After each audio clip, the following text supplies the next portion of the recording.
سوال یہ پوچھا گیا کہ گم شدہ چیز کی واپسی کے لیے کوئی وظیفہ ہو تو وہ بتا دیں۔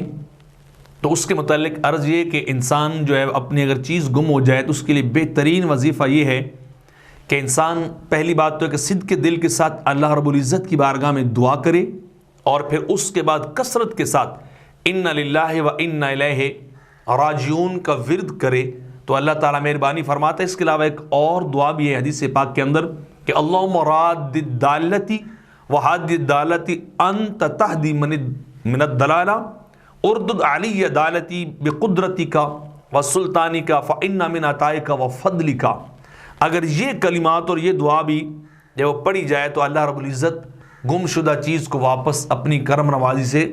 واپس پہنچا دیتا ہے۔ اور ایک اور بھی یہ ہے کہ انسان دعائے صلاۃ حاجت یعنی 2 رکعت نفل اس نیت سے پڑھے کہ یا اللہ میری چیز مل جائے، اور اس کے بعد پھر سورہ لقمان کی یہ حصہ آیت کریمہ پڑھے،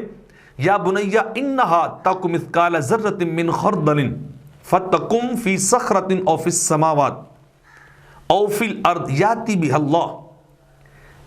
ان اللہ لطیف خبیر۔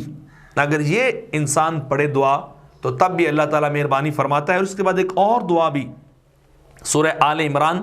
کے اندر دعا ہے کہ ربنا انک جامع الناس لیوم لا ریب فیہ ان اللہ لا یخلف المیعاد۔ اس کا بھی زیادہ سے زیادہ انسان ورد اور وظیفہ کرے تو اللہ رب العزت وہ گم ہونے والی چیز کو اپنے کرم سے واپس لوٹا دیتا ہے۔